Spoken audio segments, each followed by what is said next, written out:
Andréia. Então, nessa disputa, né, a gente vai vendo dois processos, e os dois processos são importantes. De um lado, a gente vai vendo um certo encolhimento do Estado, especialmente do governo Fernando Henrique Cardoso, muito importante, a gente vai vendo o encolhimento do Estado na área de políticas sociais, ou mesmo a ideia de parcerias, ou mesmo a ideia de que a participação não é tão importante, o que é importante é alguma coisa, e nesse período que surge um termo que vale a pena a gente discutir, chamado responsabilidade social, né? E responsabilidade social é a ideia de que as empresas têm que também assumir parcelas das políticas sociais, né?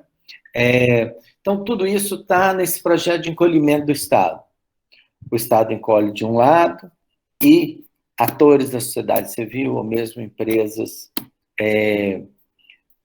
ampliam sua participação por outro lado. Mas o que é interessante no Brasil, e aí eu vou tentar mostrar isso depois com a teoria que eu e o Ampler acabamos propondo como uma teoria alternativa.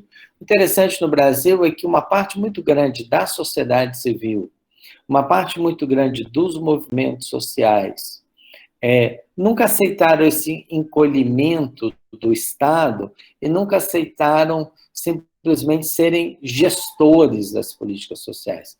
Pelo contrário, eles tentaram tensionar o projeto neoliberal exatamente nessas suas características. Se, de um lado, o Estado saía, a sociedade civil não entrava como gestora, mas ela entrava como alguém que propunha para os atores sociais uma nova forma de participação, uma nova forma de deliberação, uma nova forma de organização das políticas públicas. Então, vamos ao 8. Então, qual que é a ideia de públicos participativos aqui, né? E a ideia de públicos participativos é diferente da ideia de confluência perversa. A ideia de públicos participativos é a ideia de que que na sociedade civil democrática existem determinadas práticas e de que essas práticas da sociedade civil democrática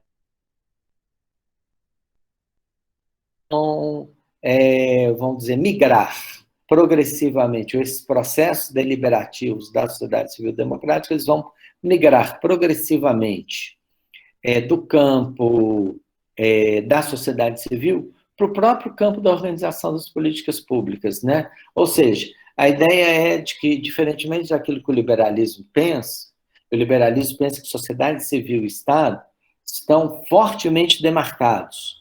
Onde existe sociedade civil, não existe o Estado.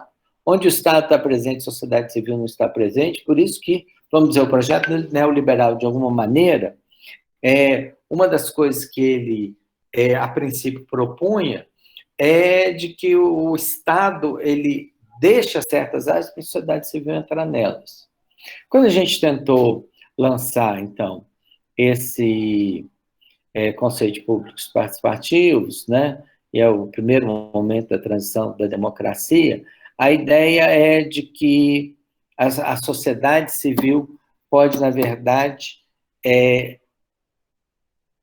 ampliar as suas práticas e as suas formas e, vamos dizer, entrar com elas, penetrar com elas dentro do Estado.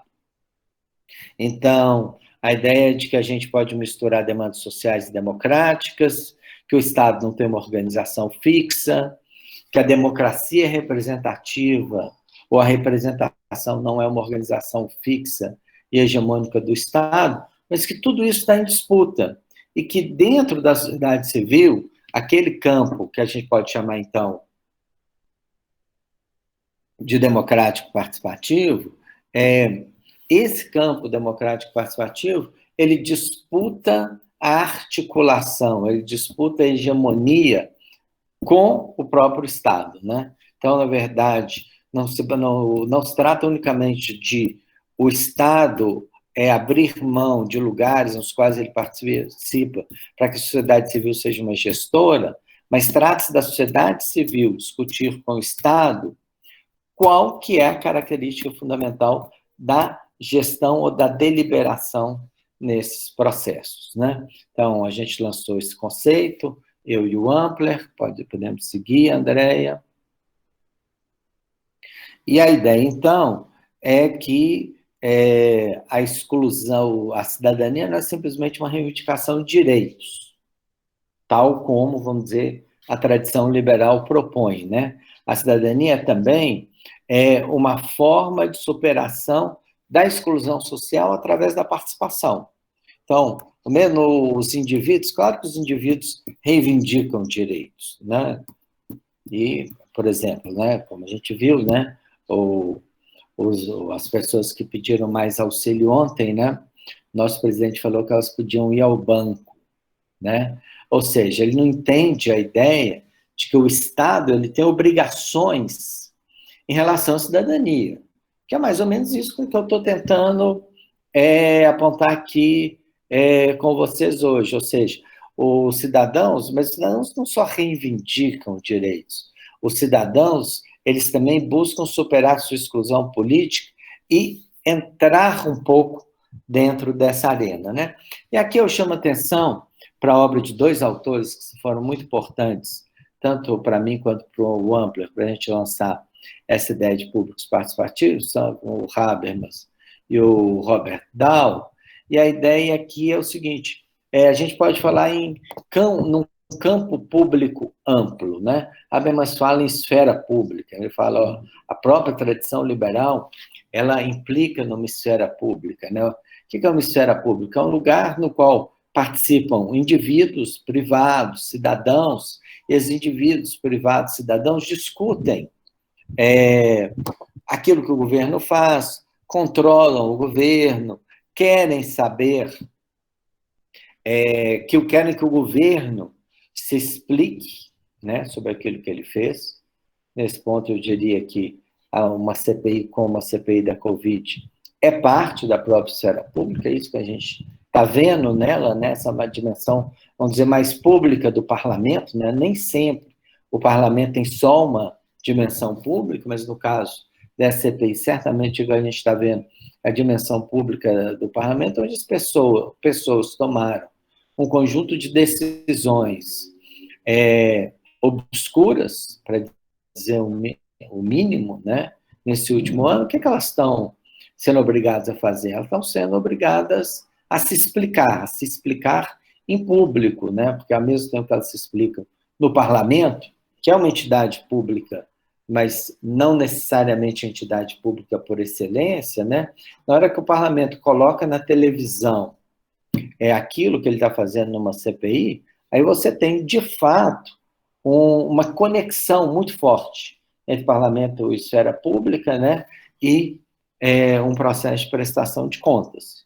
E a gente descobre uma série de coisas que a gente talvez imaginasse sobre atores políticos, mas que a gente não tinha certeza absoluta, né? Eu talvez imaginasse, não sei, mas eu acho que quase ninguém no Brasil imaginava que essa doutora, que ela chama, acho que Yamaguchi, né, se não me engano, é isso? Soubesse tão pouco de medicina, quanto ficou provado que ela sabe ontem, né? Como também ficou provado a participação do presidente numa série de atos que ele negava a sua própria participação. Então, a esfera pública tem essa dimensão, né?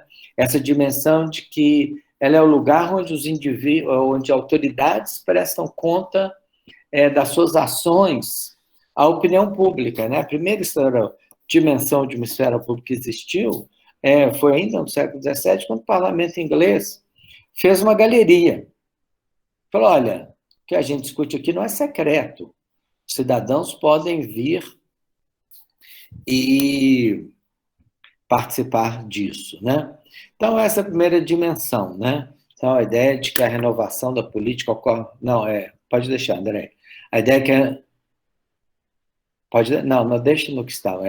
A ideia é que a renovação da política ocorre na esfera pública, né? Mas nós temos também a dimensão da obra um cientista político norte-americano muito importante, Robert Dahl, e o Robert Dahl também diz que o local, né, a dimensão local, democracia local, é um lugar, né, da democratização. É um lugar onde, até por causa dos problemas de escala, os indivíduos podem participar muito mais. Né? Claro que é muito mais fácil participar do nível local do que do nível nacional. Imagina se as manifestações do último sábado tivessem sido manifestações nacionais, elas não teriam a dimensão que elas tiveram, não teriam a participação que elas tiveram, né?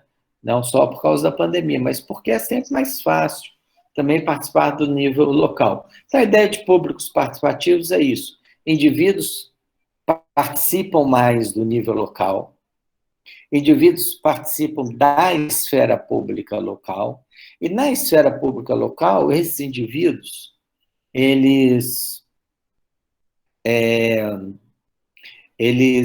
cobram da autoridade política explicações, e a autoridade política ela vai ter que, na verdade, se explicar. O exercício do poder não é um exercício obscuro e secreto. O exercício do poder é um exercício que tem fortes dimensões públicas e que existem instituições que vão exigir essa explicação. Agora vamos para o 10, então. Então, o Conselho de Públicos Participativos tenta ir um pouco além da ideia de projetos políticos. Né? Ele tenta ir além em dois sentidos. Primeiro, em tentar mostrar que não é simplesmente uma disputa de projetos políticos. Claro, existe uma disputa de projetos políticos, existiu uma disputa de projetos políticos no Brasil, no fim dos anos 80, começo dos anos 90, existe uma disputa de projetos políticos no Brasil hoje, né? Mas não se trata apenas disso, mas se trata de entender que existe um projeto democratizante, né? E que esse projeto democrático participativo, ele tem determinadas dimensões. Ele também permite a criação de certas instituições, né? E aqui a gente falou um pouco disso na aula passada, eu vou só tocar nisso um pouco, mas nós vamos discutir isso mais na frente, na aula que vem, a ideia de que, na verdade, existem instituições participativas, né? Ou seja, não existem apenas públicos, não existe apenas representação, mas existe uma coisa que a gente pode chamar de instituições participativas, né? Então, o público participativo oferece essa nova estrutura analítica, ele vincula estratégias de renovação e contestação política, e ele mostra como que a participação do cidadão pode se dar também na formulação de políticas e na criação de novas instituições, né? Acho que essas duas coisas são muito importantes, né? Porque nós tivemos todas as duas dimensões muito fortes ao longo das últimas décadas no Brasil, né? A Constituição não falou, os indivíduos podem participar na saúde. A Constituição falou, os indivíduos podem participar na saúde de forma paritária nos 3 níveis de governo, né? E ao falar isso, ela abriu espaço para isso que a gente chama hoje de conselhos de saúde.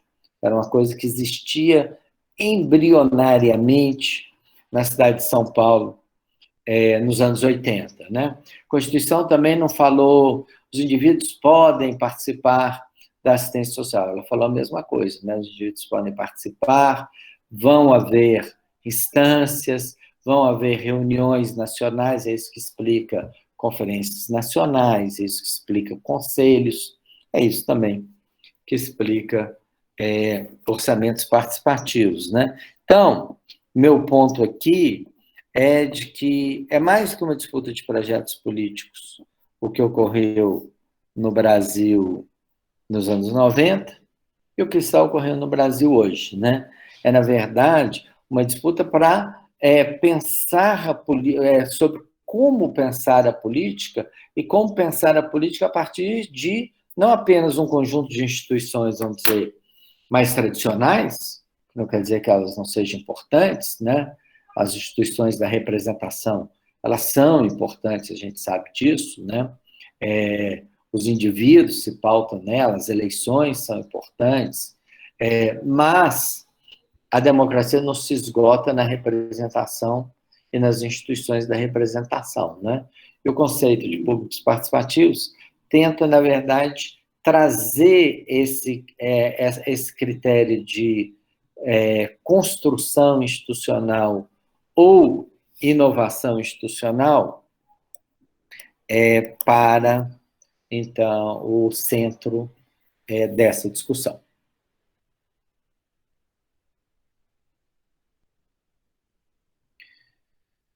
Isso aqui, eu acho que vale a pena discutir.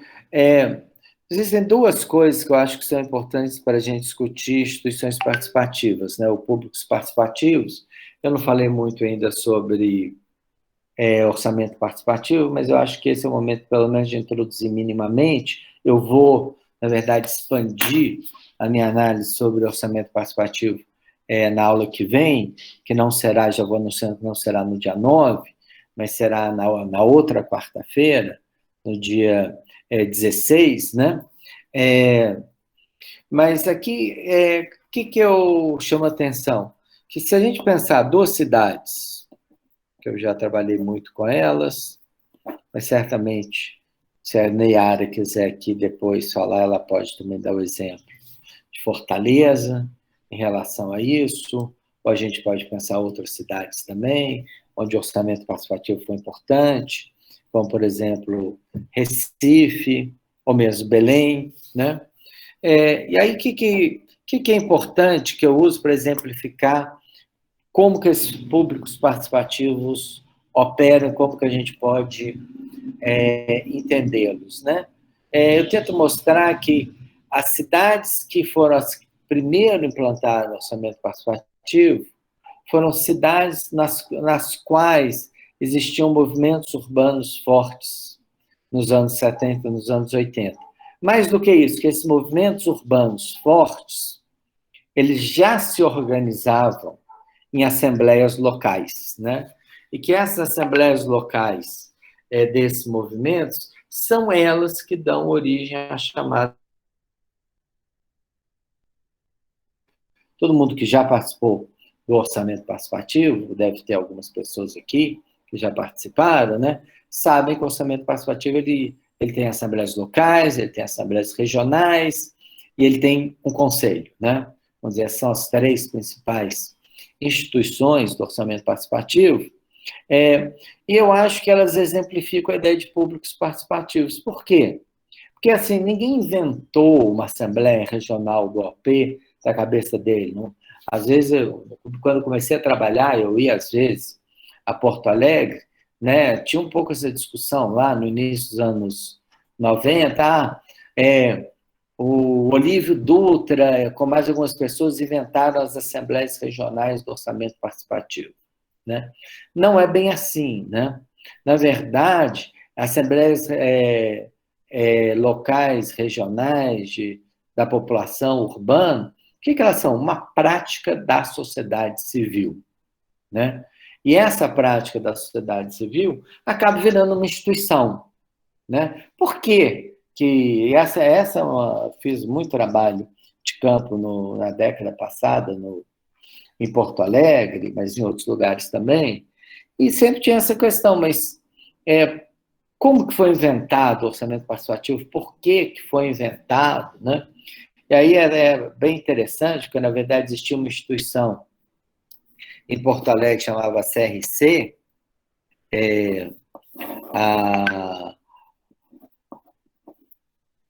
que era, na verdade, basicamente uma instituição que dava títulos de utilidade social, né? Tanto de associações pedem utilidade social, né? E a CRC, a Coordenação de Relações com a Comunidade, ela dava esses títulos, mas ela tinha muita visibilidade na cidade. Alguém falou, por que ela não coordena? orçamento participativo, né? Então, duas questões que eu queria só pontuar aqui, eu vou falar bem mais sobre o OP na aula que vem, mas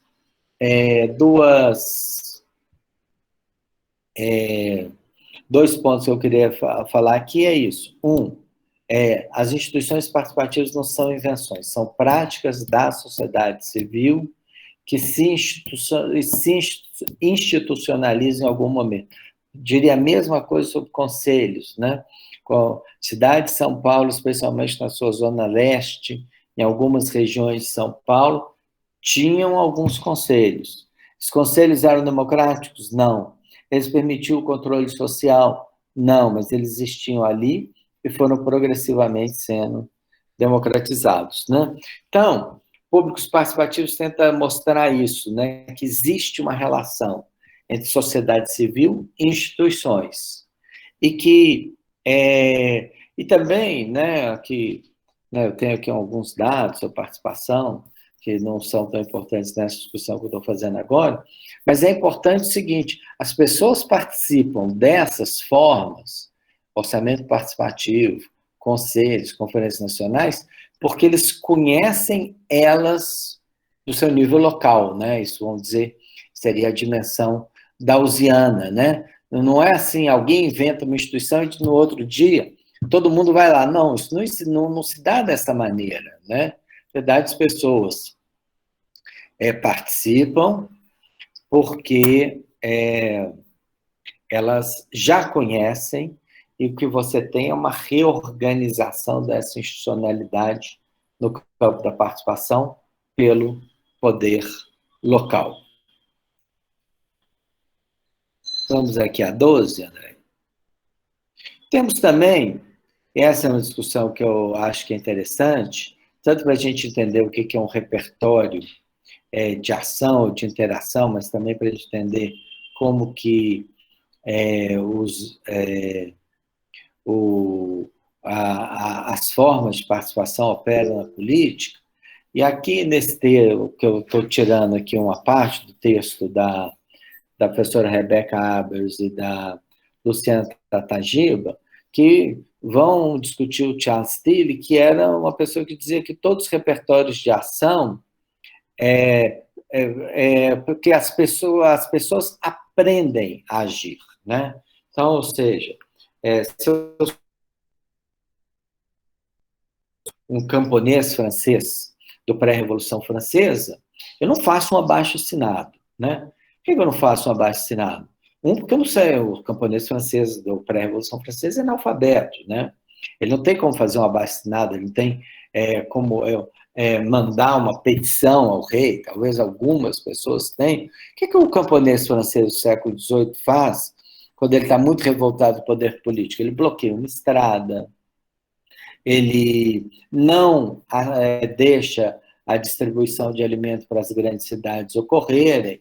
Mas aí ele percebeu que chegou lá no fim do século XIX, e você vai olhar a classe trabalhadora inglesa no século XIX, ela não fazia a mesma coisa que o camponês francês fazia no fim do século XVIII. O que a classe trabalhadora faz? Ela cruza os braços, ela faz uma greve, ela faz uma manifestação pública.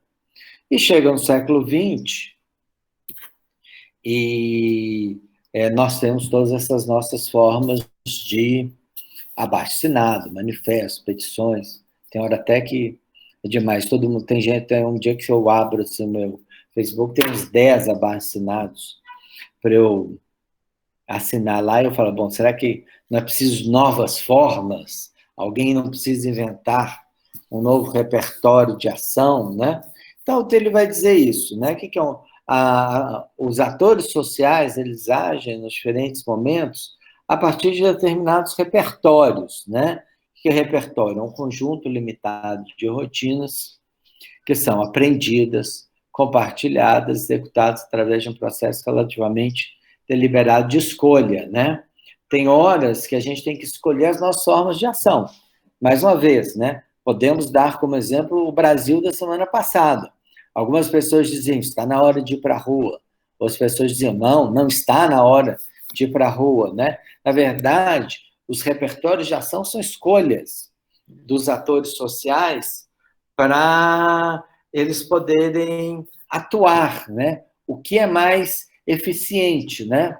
E a gente viu que teve uma forte eficiência as pessoas terem ido para as ruas na quantidade que elas foram na semana passada, né? Por quê? Porque numa situação de forte disputa política, a gente não pode deixar a rua só para uma proposta política, para um projeto político, né? Faltava uma ocupação das ruas. Acho que até a gente chegou a conversar aqui um pouco sobre isso na aula passada, né? Então, e a ação coletiva ela é influenciada não só pela natureza dos problemas, os conflitos, as demandas, mas também os recursos disponíveis, mas também o know-how organizacional que os atores aprendem, né? Então, os atores agem de forma diferente em cada um dos momentos. Mas o Tilly, a princípio, né, eu acho que essa talvez seja a grande contribuição do texto da, da Rebeca e da Luciana, o Tilly vai dizer o seguinte: todos os repertórios são repertórios de contenção, ou de contenção, contenção não fica bom em português, de contenciosidade, né? De disputa política, né? Mas a Rebeca e a Luciana vão dizer o seguinte: uma das coisas mais interessantes desse período anterior do governo de esquerda no Brasil, entre 2003 e 2016, foi justamente que ele também criou um repertório de interação, e não unicamente um repertório de contenção. Vamos, então, para o próximo. André?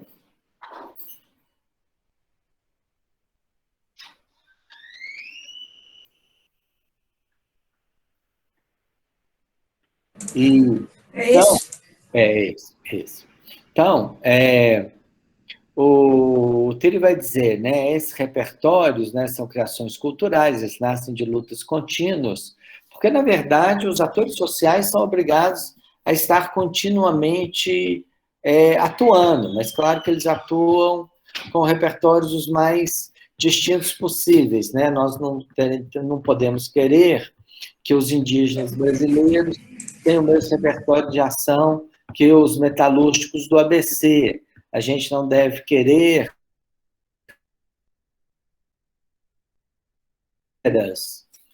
de Babaçu tem o mesmo repertório que outros atores sociais urbanos, de classe média urbana, né? Os atores, eles agem a partir das experiências prévias que eles têm, né? Todo ator social, ele tem experiências, né?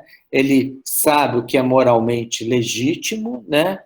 E mesmo, eventualmente, o repertório de ação implica em transgressões, mas essas transgressões, elas vão sendo assimiladas, né? Pela cultura, pelas formas de participação, até que eles deixam de ser repertórios e passam a ser formas de ação legítimas, né? Então, mais uma vez, a gente dá um exemplo do Brasil da semana passada, né? O nosso país é bom porque acontece tanta coisa nele que a gente pode dar uma aula dando só exemplos da semana, né? Então, como vocês sabem, em geral, as manifestações não sofreram repressões, com exceção da cidade do Recife, né? Onde a Polícia Militar do Recife atacou, feriu, inclusive aleijou, né? Cegou um transeunte, né?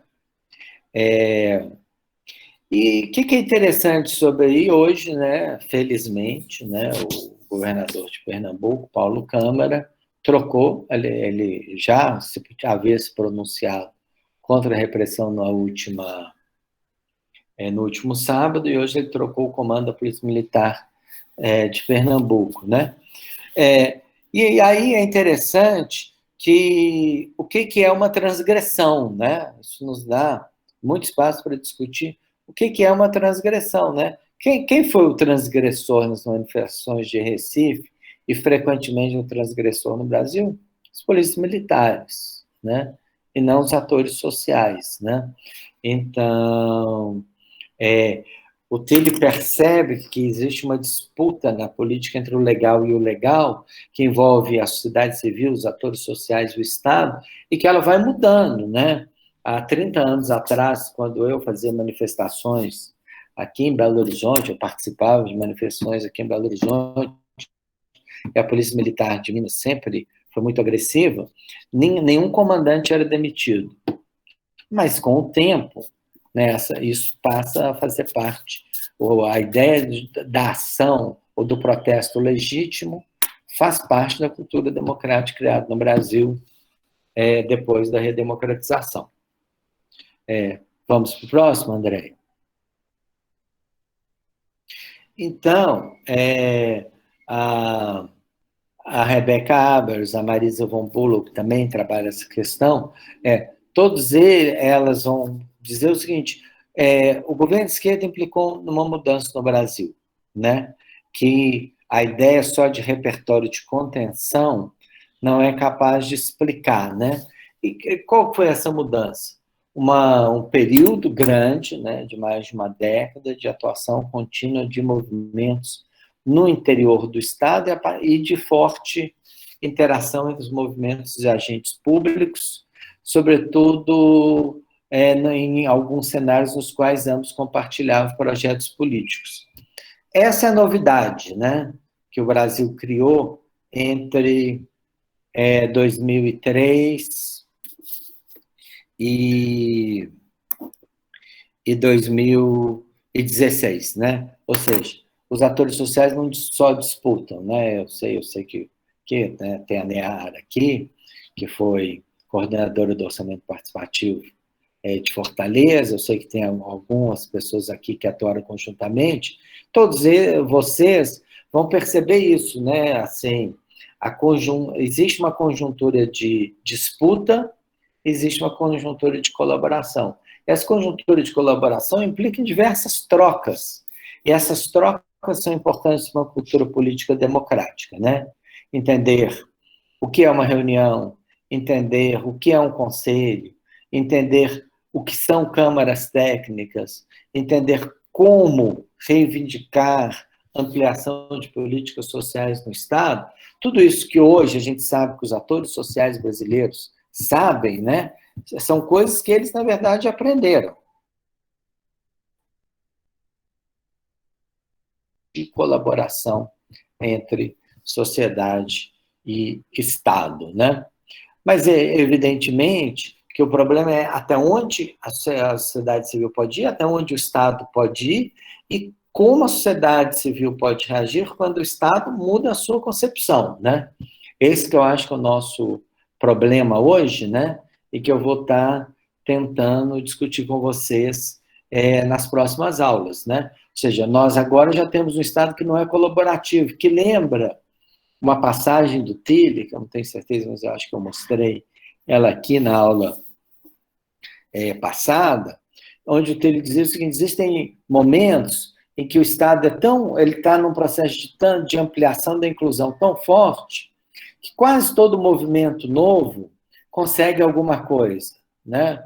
Quase todo movimento novo consegue algum padrão de inclusão, e aqueles dentro do Estado que não querem inclusão vão acabar sendo deixados de lado. Existem outros momentos que o Estado se torna tão exclusivo, tão excludente, excludente, que, na verdade, qualquer tentativa de incorporação vai, na verdade, encontrar repressão ou vai encontrar a rejeição a princípio do Estado. Então, na verdade, a gente tem que pensar uma concepção da relação de sociedade civil e Estado que tenha esse conjunto mais amplo, né? Andréia, vamos para o próximo. Então, esse é o problema dos movimentos sociais no Brasil. Os movimentos sociais no Brasil têm um repertório de interação, mas nesse momento eles não têm mais ou deixaram de ter um repertório de contenção, né? Isso varia, né, como eu tentei mostrar também aqui na aula passada, isso varia de estado para estado, né?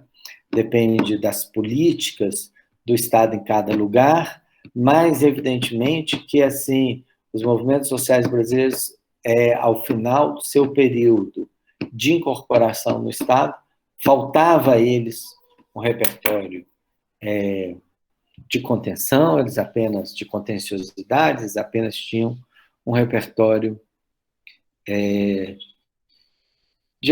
de interação. Eu vou direto para o último, André, o 17, só para sintetizar, que eu já falei muito, não quero passar de 1 hora. Então, duas coisas que eu queria dizer para vocês. Aqui, né, a ideia são 2 projetos, o neoliberal e o democrático participativo, o primeiro e os diferentes momentos.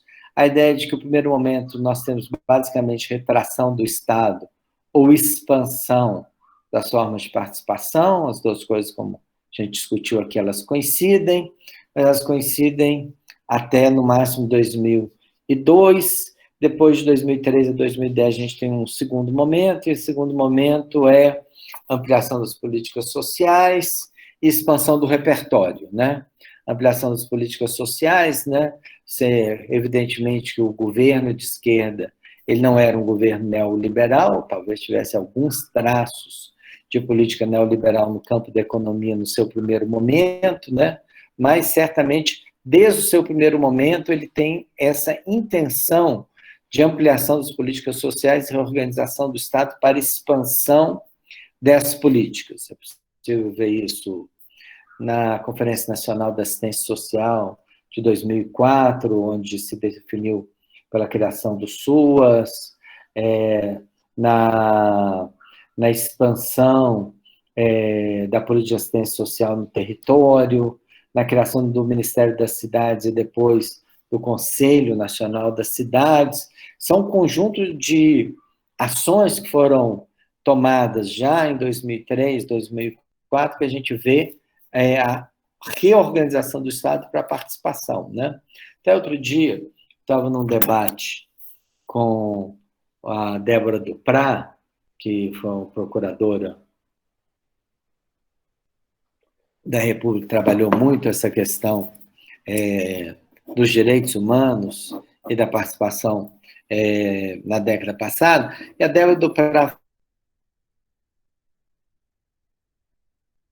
que é interessante, que é o seguinte: em geral, todo governo no Brasil, no dia 1º de janeiro, quando ele toma posse, ele faz um decreto que costuma ser o seu primeiro decreto, que é de reorganização do governo, né?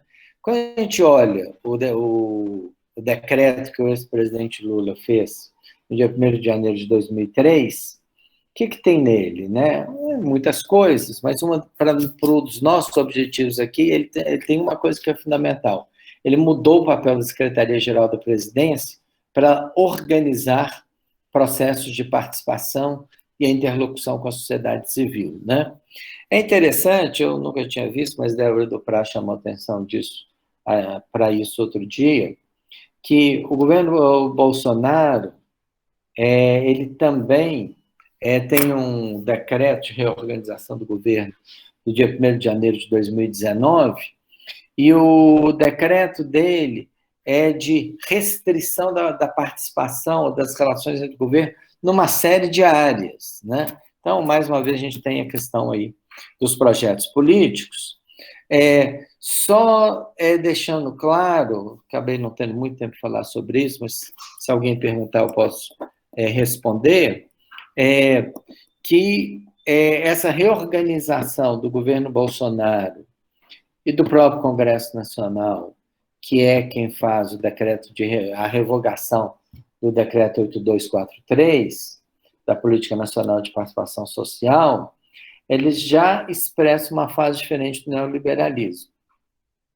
Uma fase no qual o neoliberalismo ele amplia, vamos dizer, o seu projeto de desorganização, ou, se a gente quiser aqui usar a Wendy Brown, seu projeto de destruição da sociedade. Estou aqui mostrar aqui, não sei se é possível ver, é um livro que eu gosto muito, que saiu traduzido para o português ano passado, Nas Ruínas do Neoliberalismo, da Wendy Brown, que é uma professora da Universidade de Berkeley. Então, na verdade, o que a gente tem que pensar é, nós temos uma teoria da participação numa disputa entre neoliberalismo e projeto democrático participativo, mas nós não temos uma teoria da participação na disputa entre um projeto democrático participativo e um neoliberalismo militarizado, né, e antissocial, que é o governo que nós temos hoje no Brasil. Vou parar por aqui, Andréia.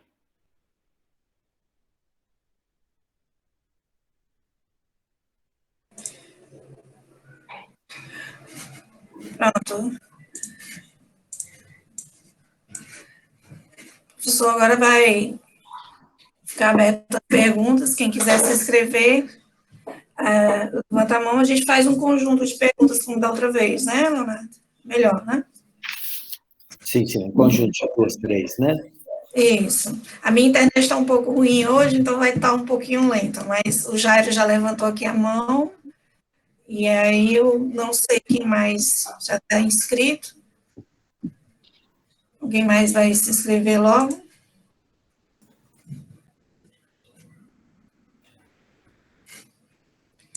Então, Jairo, você já começa. Se alguém se inscrever, a gente... o Raulino... Eu me inscrevi, Andréia. Pronto, fica o Jairo, o Raulino, e quem quiser vai levantando a mão aí. Olá, André, professor Leonardo, mais uma vez uma satisfação, todos os presentes. O senhor consegue me ouvir bem? Sim, estou ouvindo bem. Professor, eu fiquei com uma curiosidade muito forte de participar do curso, porque eu também sou mais um dos ansiosos pela reconstrução nacional, né? E tirando assim a delicadeza, o senhor é um expoente do petismo. O senhor tem uma influência muito forte no PT, na militância ligada ao PT. E aí eu queria, nesse sentido, trazer uma reflexão, e eu queria ouvir o senhor para um sentimento, né? Porque o bolsonarismo, mesmo estando com uma fração do poder, mesmo estando no governo, ele questiona a institucionalidade de forma permanente, né? Ele coloca sob suspeição o TSE, ele flerta com o fechamento do STF. O tempo inteiro ele questiona a institucionalidade. E eu fiz assim, na minha avaliação, 2018 não foi um processo só do antipetismo, mas foi um processo em que o PT representava o status quo, representava aquela institucionalidade já há muitos anos, e que a institucionalidade já não atendia também às demandas do povo. Então, além do antipetismo construído, existia também essa coisa de que, peraí, só resta a nós defender o Congresso que temos, defender o STF que temos, é o fim da história para nós, né? Então, assim, essa nova pactuação popular com a institucionalidade, né? Porque talvez a ressaca do bolsonarismo seja suficiente para uma vitória eleitoral no próximo ano.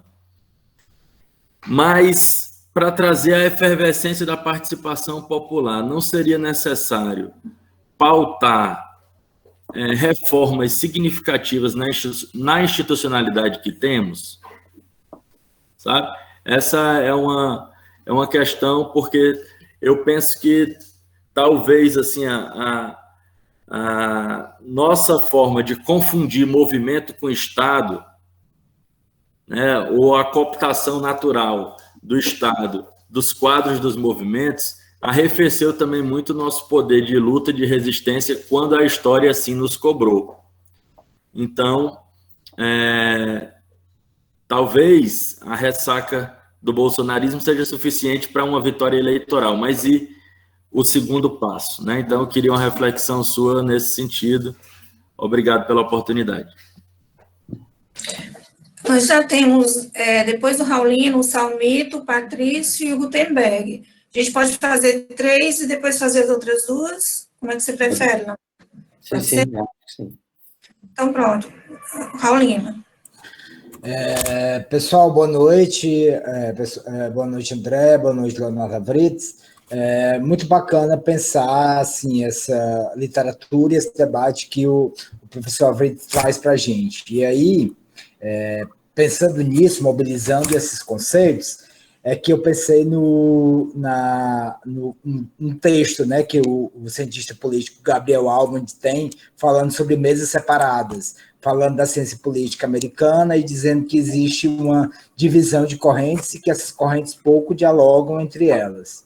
E pensando nisso, né, eu pensei justamente dialogando a partir disso, com a agenda de pesquisa, literatura, que eu estudei durante o doutorado, né, orientado pelo professor Oswaldo Amaral lá na Unicamp, sobre partidos políticos, e aí mobilizando e pensando também, tanto no programa da UES, tanto também para a sua palestra, falando sobre a literatura de sociedade civil e movimentos sociais. E, óbvio, dá para a gente perceber, e isso era nítido até nos GTs, nos encontros, nos congressos da Ampox, ou vários outros, da BCP, o quanto que essas literaturas estavam apartadas, né? As pessoas não se encontravam, não se conversavam. E essa ausência de diálogo, ela impediu da gente entender, e aí eu faço meia culpa também, entender que esse projeto autoritário ele estava latente, né? Ele nunca foi excluído da política brasileira, como você comentou. Então, compreendendo essa falha, né, dentro da ciência política brasileira de um modo mais amplo, eu penso que é necessário a gente começar a mobilizar, entender e colocar em debate mesmo, sabe, essas duas literaturas. Eu falo isso porque a literatura sobre partidos políticos, por exemplo, ela vislumbrava, né, numa visão restrita da democracia brasileira, que a democracia brasileira estava consolidada a partir da institucionalização do sistema partidário, centrado na oposição entre PT e PSDB. Achava-se que estava, né, que a política brasileira já estava mais forte a partir desses projetos políticos em disputa. E a gente falou em compreender isso. E aí, pensando, conversando inclusive com a Neyara também, né, que estuda essa temática, exatamente de compreender essas novas formas de participação política. E aí tem um conceito que fala de partidos de movimento, exatamente compreender essa articulação, essa interação entre os movimentos sociais e os partidos políticos, né, quando a gente compreende que os partidos políticos também é uma instituição fundamental para a ideia de inclusão política. Então, a pergunta que eu faço, assim, é a sua opinião, de fato, de como é que a ciência política brasileira poderia interagir e colocar essas duas teorias para conversar, se você já vislumbra um diálogo maior depois dessa crise que a gente está passando, e como é que a gente encontraria uma solução para isso. Basicamente é isso, André. Obrigado. Salmito, né? Bom, mais uma vez, boa noite a todos e a todas, cumprimentando aí o professor Leonardo, a Vritzer, enfim, cumprimentando todos e todas. A minha pergunta vai mais no sentido tanto epistemológico como também da narrativa política, né, que inclusive compreendendo que o conceito que é construído cientificamente também há uma construção histórica e uma construção política. E aí, o que sempre tem me chamado muita atenção, e aí eu gostaria de ouvir aí o seu comentário, professor, em relação ao termo exclusão social. É um termo que surgiu, bom, pelo menos na minha na minha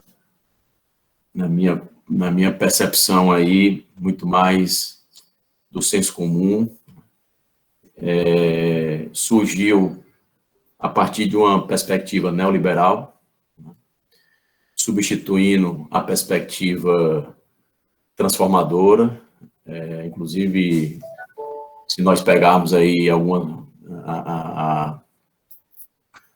linhas do marxismo, de pensadores marxistas, né, e da própria teoria do clássico, né, do Karl Marx, não existe esse termo exclusão social, e isso para qualquer linha, né, dos clássicos das ciências sociais e da ciência política. Como um ser social pode, inclusive do ponto de vista antropológico, estar fora da condição social, né? E como a condição de excluído socialmente pode permitir, né, subjetivamente, individualmente e até coletivamente, ter uma perspectiva de participação. E aí eu fiquei me perguntando, isso é uma questão antiga, né, lá ainda na década de 90, né, observando as narrativas, você tinha o então senador Antônio Carlos Magalhães, né, falando em exclusão social, e esse termo permeando todas as correntes ideológicas dos partidos, mais diversos partidos, mais diversas perspectivas ideológicas, e do próprio, então, presidente da República, né, sociólogo, Fernando Henrique Cardoso. E depois passa também o movimento social, o movimento sindical, o movimento popular, e a militância progressista, os partidos progressistas também utilizam, obviamente, numa perspectiva completamente diferente, né, o termo exclusão social. Então, a minha pergunta é, esse termo, né, tem sustentação de conceito científico, né? É um termo que como alguém que possa estar excluído pode ter participação, né? E nós podemos estar excluídos da condição social. Na verdade, nós não estamos seres sociais, nós não estamos seres políticos, nós não estamos, e a língua portuguesa permite isso, né? Porque o verbo ser é diferente do verbo estar, né? Então, nós somos seres sociais, nós somos seres políticos, nós somos seres... Aí eu me lembro aqui também da condição humana lá da Hannah Arendt, enfim, do próprio Habermas, né, na esfera pública, que o senhor citou aqui na aula de hoje. Então, eu deixo aqui essa provocação, por que não, né, os termos da injustiça social, né, do injustiçado, do explorado, né, e o que luta por justiça reivindica e tem a perspectiva, sim, e a necessidade de participação, muito mais do que o excluído. Obrigado. Então, Andréia, vou responder essas três, e aí a gente faz uma rodada depois, pode ser? Eu tenho mais três depois. Tá. André, eu levantei minha mãozinha também. Tá o Patrício, tá a Neyara, tá a Daniela e tá... Joia. Aliás, tem mais um. Lembrei que tinha desaparecido aqui, mas voltou. Tá. Então, a primeira é essa pergunta, assim, sobre o problema da institucionalidade e o antipetismo, né? Bom, a ciência política tem estudado muito o antipetismo, né? Eu também tenho já feito alguns estudos sobre isso, ainda é um fenômeno difícil de entender, mas não tem dúvida, né? O Bolsonaro é resultado do enorme ataque que o centro, mais a mídia, fizeram às instituições democráticas e acabaram, acharam que estavam fazendo só a esquerda, né? Mas fizeram as instituições democráticas como um todo, né? Se a gente pensar na maneira como, por exemplo, a própria Operação Lava Jato tratava o sistema político como um todo, se a gente pensar a maneira como, nas próprias manifestações de 2015, 2016, o sistema político foi tratado ali, o sistema político foi sendo tratado de uma maneira tal que ele foi perdendo a legitimidade, né? Nosso dado em 2018, a gente fez pesquisa aqui no Instituto em 2018, 19, 20 e 21, né? Em 2018, 1,5% dos brasileiros confiavam muito nos partidos políticos. É muito difícil você conseguir fazer, organizar a democracia dessa maneira, né? E aí o antipetismo criava um certo núcleo onde parecia que ele era a pior coisa que poderia ter, né? Militares na política, juiz decidindo políticas públicas. Nada disso era ruim, só era ruim aquela configuração específica do sistema político, que, diga-se de passagem, era extremamente exagerada, né? Assim, hoje que a gente conhece os detalhes da Operação Lava Jato, a gente sabe, né, como que aquilo ali foi produzido, né, Rede Globo, junto com o juiz Sérgio Moro, né, e tudo mais.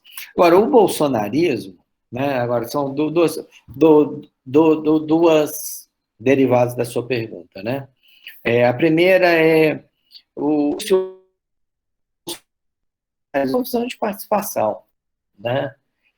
E vale a pena a gente pensar qual é a visão do Parraro, nas redes sociais, as pessoas apoiarem ele no que ele faz, né? Vamos dizer, se a gente pudesse dar um nome para isso, eu chamaria de ratificação à crítica nas redes sociais.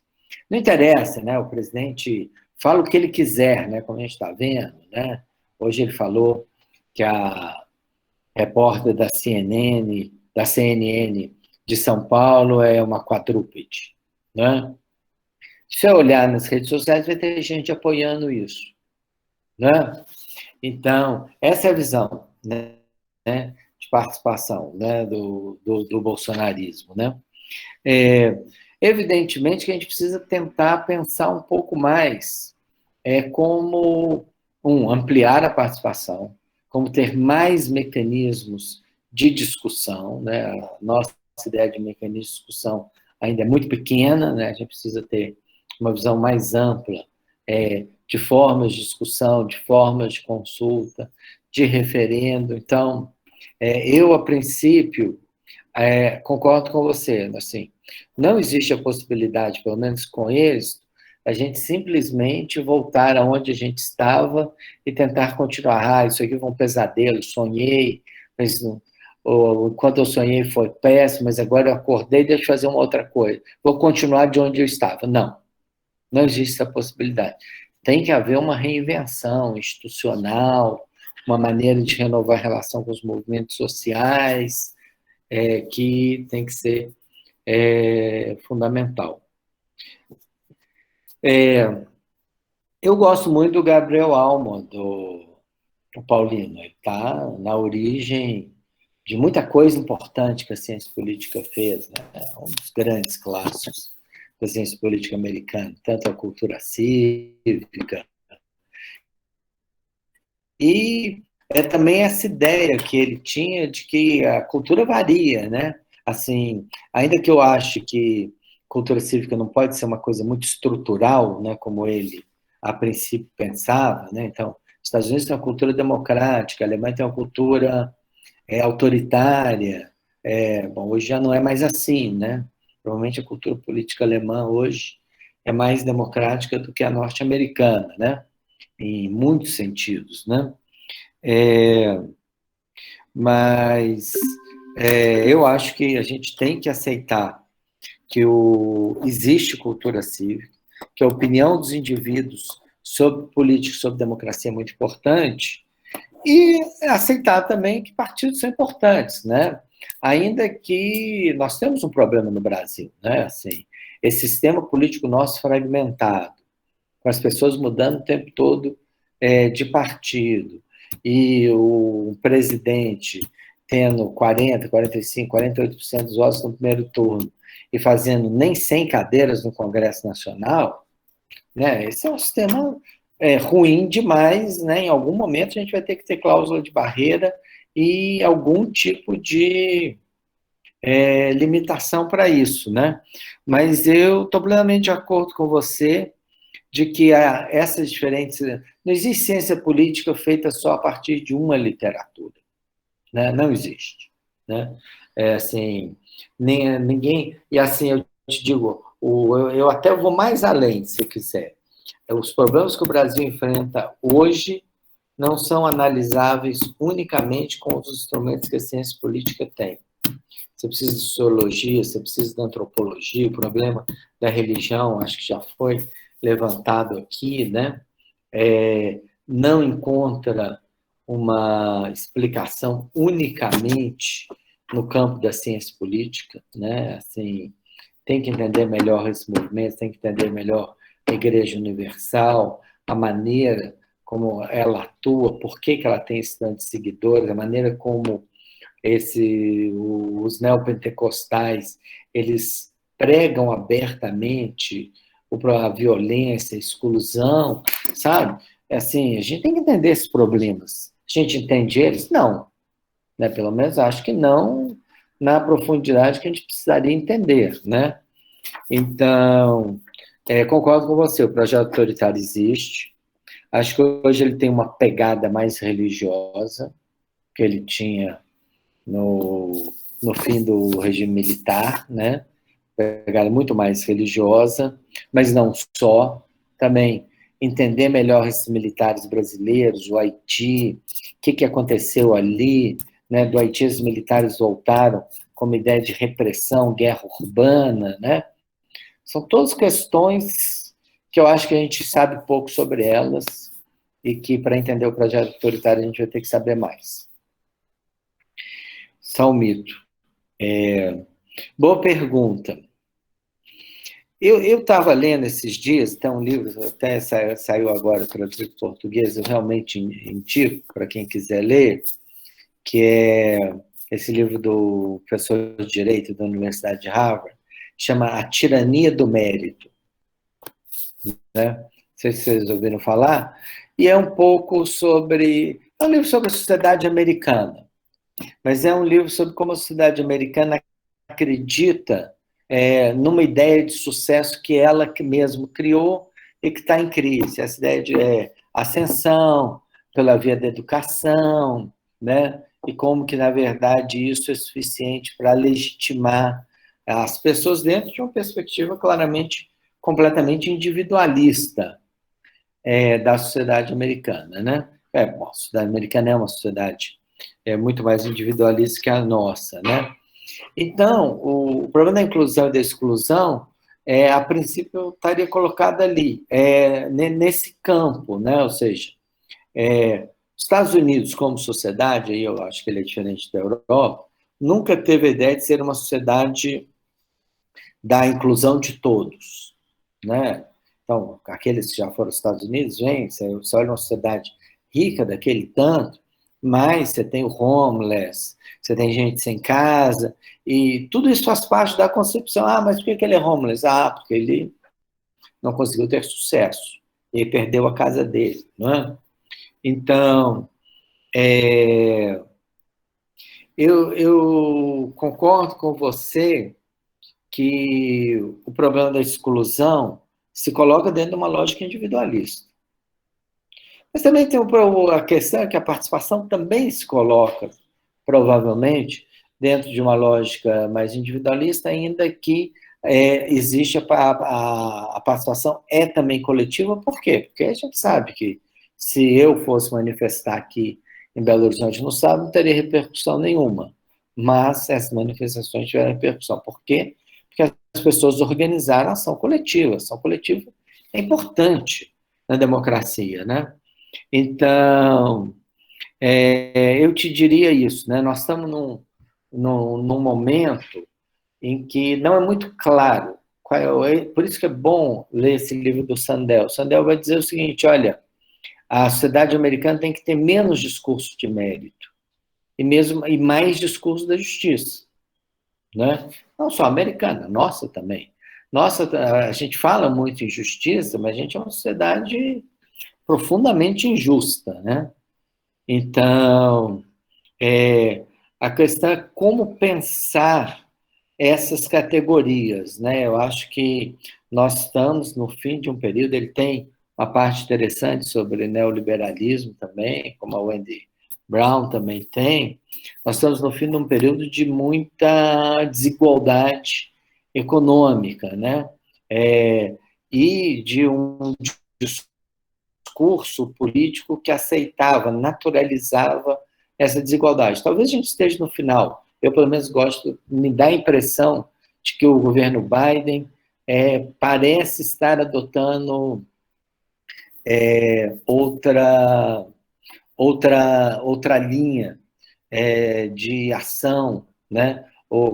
Porque, na verdade, assim, a gente já chega no momento em que os níveis de exclusão da sociedade norte-americana são grandes demais, né? Então, eu acho que o problema é o que seria essa sociedade pós-neoliberal, né? E o que seria, na verdade, um novo pacto social ou político feito por ela, né? Onde aí eu acho que as categorias teriam que ser ressignificadas. A gente pode passar para a outra rodada, não? Isso. André, se for 4 ou 5, eu prefiro já pegar todo mundo e fazer um final. Pode ser? São 4. A gente vai para o Patrício, depois o Gutenberg, a Neara e, por último, a Daniela. Tá. Patrício. Boa noite, colega. Boa noite, professor. Eu gostaria de fazer um questionamento quanto às transformações institucionais e na accountability, esse processo de desdemocratização que o professor já referiu na aula passada, citando o teórico Charles Tilly, de que forma isso está afetando as estruturas institucionais do Brasil atual. Ultimamente, nós estamos vendo no debate político o surgimento de uma expressão que é relativamente nova, recente, e você falar na existência de gabinetes paralelos dentro da presidência da República. Então, isso me lembra a situação de que você tem poderes fáticos que atuam à margem das instituições, mas que você tem um tipo de poder que ele é marginal, mas ele não é um poder fático, porque ele é um poder oficial. Um modelo que eu acredito que seja, que a gente possa citar como exemplo, o das milícias armadas lá do Rio de Janeiro. Que não é um mero poder fático, como é o crime organizado, porque é o próprio Estado. São agentes estatais e que atuam de forma coordenada com o Estado para seus propósitos organizacionais próprios, né? Então, você tem, da mesma forma como você tem esse Estado paralelo, você tem hoje no governo federal instituições, órgãos que atuam paralelamente, ou seja, que são oficiais, atuam por designação, mas não há uma designação oficial, você não tem um ato administrativo formalizado, mas essas pessoas estão lá por determinação, por ordem, por autorização do chefe do Poder Executivo e da cúpula do Poder Executivo. Eles estão formulando as políticas públicas, executando as políticas públicas informalmente, violando os princípios da administração pública, sobretudo o da publicidade.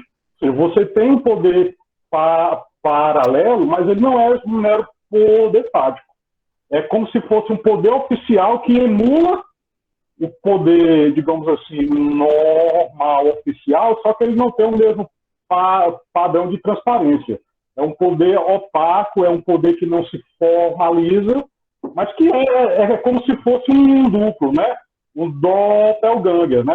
Então, essa dualidade, eu gostaria de saber do professor se ele considera que seja uma decorrência desse processo neoliberal de diminuir a participação democrática nesse ponto, sob a esfera da transparência e da accountability, ou se haveria um outro fenômeno interferindo nisso, e que se isso seria uma característica de um projeto de poder específico do governo Bolsonaro, algum tipo de projeto autoritário de estratégia que saísse desse esquema do projeto neoliberal que se opõe ao projeto democrático participativo que foi delineado na Constituição de 81. Okay. Gutenberg. Professor Leonardo Aguitos, boa noite. Boa noite, professor Raulino também, que me convidou.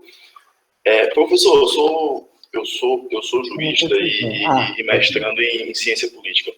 E o senhor mencionou a Débora Duprá, né? Também tem outro ex-procurador da República, o Daniel Sarmento, professor lá da UERJ, que também versa muito sobre democracia. E eu queria puxar um pouco para esse lado jurídico relacionado a ampliar a participação popular. Tem um autor, o Han Richard, que ele fala sobre Towards Juristocracy, né? Ele tem um livro que é Rumo à Juristocracia, que foi até traduzido. Qual é o nome de novo? Hans Richard. Ele é um cientista político lá do Canadá.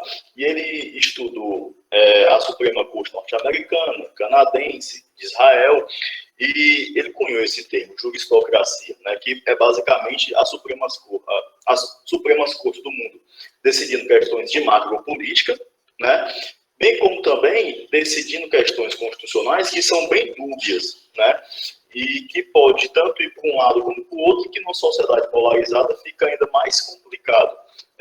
Como é que o senhor vê, por exemplo, a participação popular e a população tomando para si a decisão de algumas questões constitucionais, como tem, por exemplo, o professor de Harvard, Mark Tushner, que ele fala, tem um livro, né, que é a população tomando para si a Constituição, né, tirando pelo menos da Suprema Corte essas questões de macropolítica e de situações constitucionais que são bem dúbias, que são bem abertas, que são altamente interpretativas, e da população tomando para si esse poder de decidir. Eu cito só um exemplo aqui, para poder contextualizar.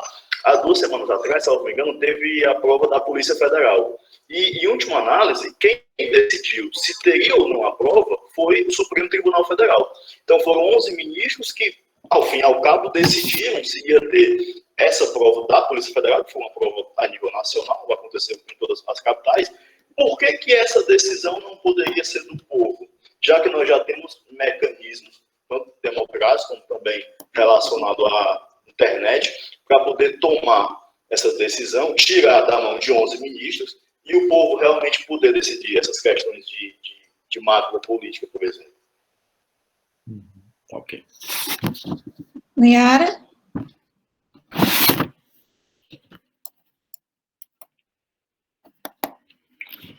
Acho que está sem som, né, Ara? Clássico. Boa noite, todo mundo. Boa noite, Léo. Boa noite, todo mundo do programa. Eu vou me ater um pouco mais a esse período que você falava hoje, o pós-Constituição e a chegada das IPs, né, das instituições participativas no Brasil, e pensar, às vezes me incomoda um pouco isso, uma carga que a literatura deu a esse período, de que todas as organizações da sociedade civil, nesse período, teriam passado a realizar as parcerias, né? Teriam passado a executar os programas de governo e tal, esquecendo que naquele período, como você mencionou hoje rapidamente, a gente continuava com essa sociedade civil lançando mão de um vasto repertório de ação. E como aconteceu, inclusive, depois, né? Eu fiz uma pesquisa no caso das chamadas long-sides, naquele período, porque começou-se a dizer que elas estavam se institucionalizando, algumas delas estariam oferecendo programas a pessoas HIV positivo. E eu fui fazer um estudo de como é que estava sendo esse trabalho aqui no Brasil, inclusive no tema da quebra de patente de medicamento. E o que eu levantei nesse período que elas faziam era de uma diversidade enorme. Então, enquanto eles estavam passando a ter os especialistas, né, nos seus grupos, eles aprenderam, inclusive, a contestar pedidos de patente de remédio, faziam, sim, esses atendimentos, estavam em conselhos, mas também continuavam organizando manifestações, também, ou seja, era uma variedade de ações, né, que eram empreendidas ao mesmo tempo. E fiquei aqui me lembrando de toda aquela discussão no Brasil, na década de 90 também, que era das organizações que eram filiadas à ABONG, a Associação Brasileira de ONGs, que demarcavam, né, ser de um outro campo de atuação e mais próximo do que se dizia essa atuação mais autônoma, menos interativa e mais da contestação, mas que isso tudo conviveu. E se a gente pensar também, você tocou no orçamento participativo de Fortaleza,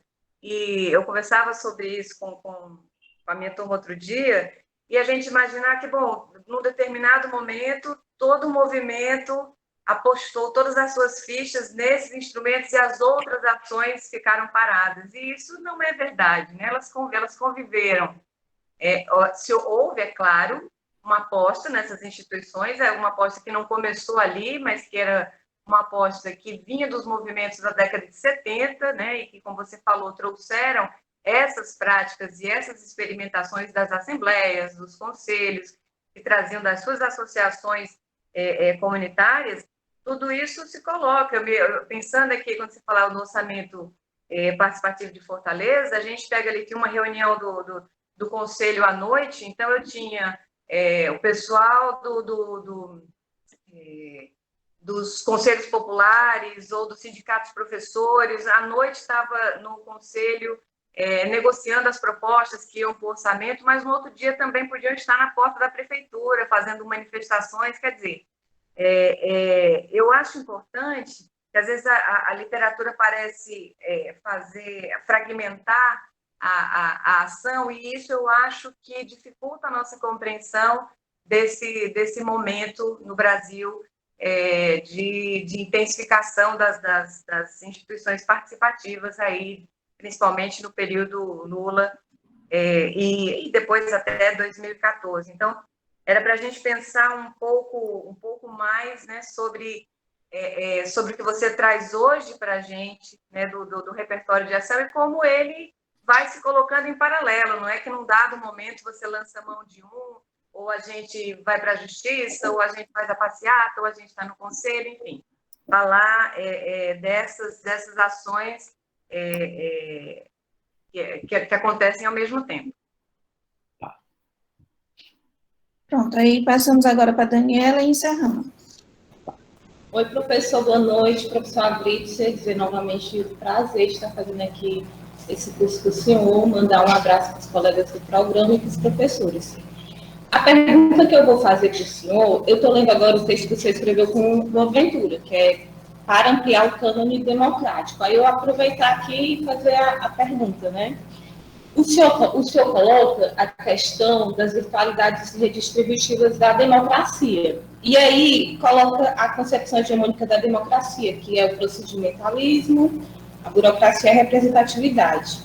Que ambos, esses três, que eles têm dificuldades de aprender o processo de participação, o procedimentalismo, porque ele se baseia na teoria das massas, para não haver a participação social, a burocracia, porque ela presta soluções homogêneas para problemas plurais, e a representatividade, porque eles têm dificuldades em absorver as identidades de grupos nas prestações de contas, assim que eu entendi.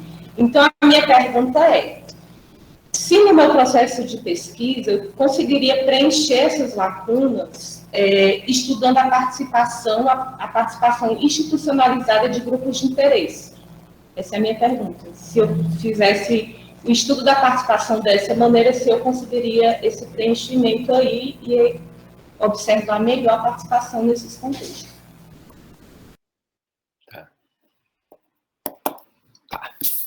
Bom, então vamos lá. Então,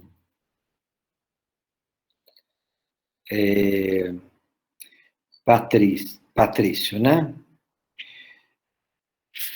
O Guilherme O'Donnell, né, que foi provavelmente o principal cientista político latino-americano das últimas décadas, ele falava que a democracia na América Latina tinha áreas cinzentas, né?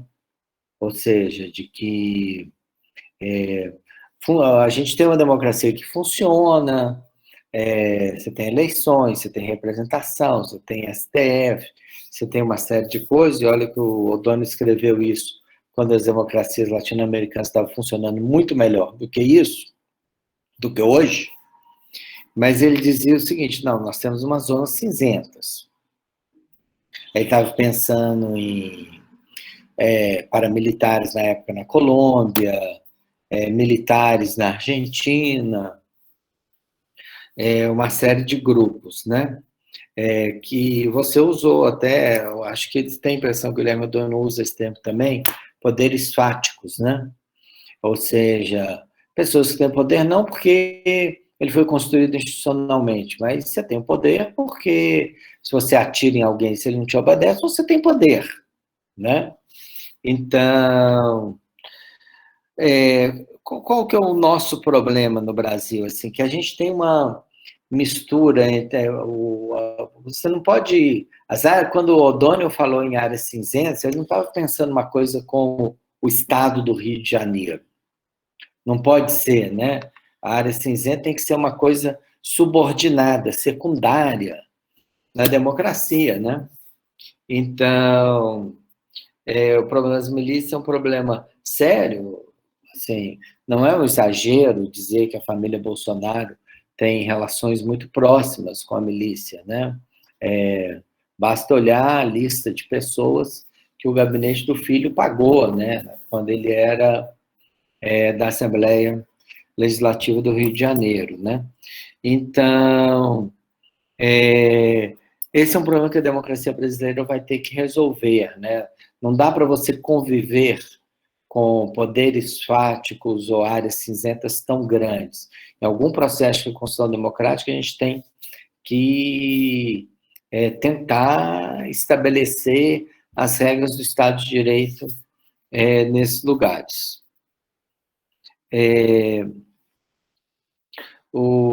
Agora não lembro o nome, mas aqui foi citado esse trabalho de um cientista político israelense, né? O Ram Hirschel, né? Que escreveu um livro chamado Juristocracia, né? E o Juristocracia, assim, hoje nós vivemos uma situação que é complicada, porque, assim, as pessoas não querem que o sistema político tenha plenas prerrogativas, né? Até, talvez ainda mais interessante que o Ram Hirschel, esse filósofo político, cientista político francês, o Pierre Rosanvallon, quando ele vai dizer o seguinte, hoje uma parte muito grande da opinião pública quer que o poder esteja nas chamadas autoridades imparciais, né? Esse é o termo que o Rosanvallon usa, mas serviria para falar de STF, Ministério Público, né? E, basicamente, o que acontece? Uma parte grande da população quer essas instituições porque acha que elas são imparciais, e não quer os partidos ou o governo porque acha que eles são parte, que eles são parciais. Claro que essa não é uma análise correta, né? A coisa é muito mais complicada do que isso, né? Bom, o Brasil, mais uma vez, ele prende de bons exemplos. Quando você olha o Cássio Marques, você não pode achar que ele é um juiz imparcial, né? Da maneira como ele defende qualquer coisa, né? Mas nós temos aqui um problema que a população quer uma democracia que funcione de forma diferente do que ela funciona. Nós não sabemos como implementar essa democracia. Rosan Vallon também, nesse último livro agora dele, O Século do Populismo, ele vai dizer que as pessoas querem uma democracia imediata e polarizada, que expresse os valores delas, né? Talvez seja isso. Acho que ele tem uma razão, ou tem muita razão. Talvez seja isso que as pessoas querem, mas isso é muito complicado, né?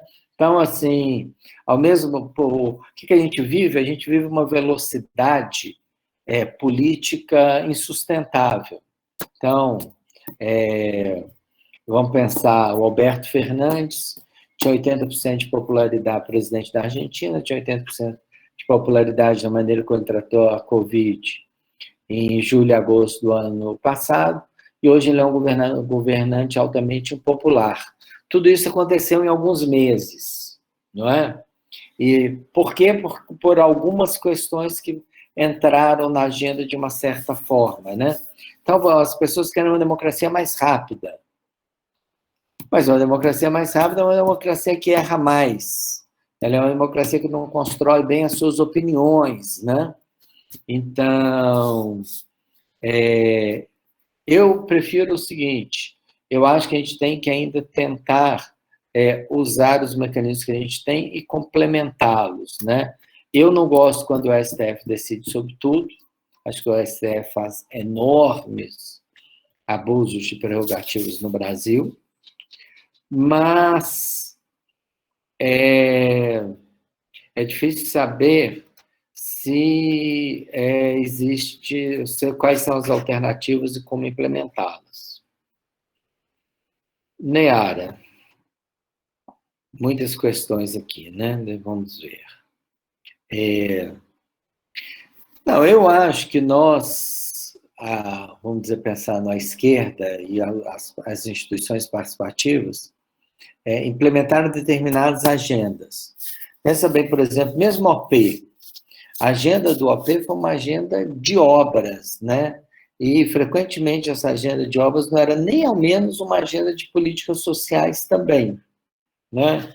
Isso é verdade para Belo Horizonte, para Recife, para Fortaleza, para Porto Alegre.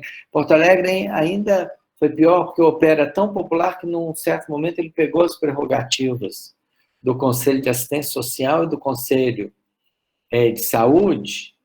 Ele basicamente discutia obras nessas áreas. Ora, saúde e assistência social, não, quer dizer, tem obra, mas a política não é obra, não é? Não pode ser, né? Ela tem que ter concepções, né? Então, essa questão da variedade, da pluralidade das propostas políticas é uma questão que vai precisar de uma resposta importante. Por outro lado, do outro lado da moeda, acho que, se não me engano, em 2004, acho que 2004, teve uma reunião do Conselho Nacional do Meio Ambiente, e ele tirou 800 prioridades, sem ranking. Bom, é igual tirar nenhuma, né? Então, assim, a gente ainda não tem o formato das formas de participação que a gente gostaria de ter.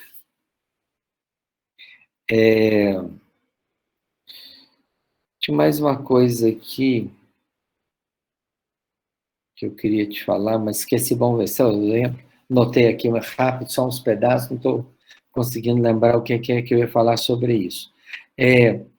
Daniele, quando eu e Boaventura, a gente escreveu sobre as qualidades redistributivas da democracia, o que a gente tinha ali em mente era uma democracia, um sistema do pós-guerra onde existiam poucas democracias.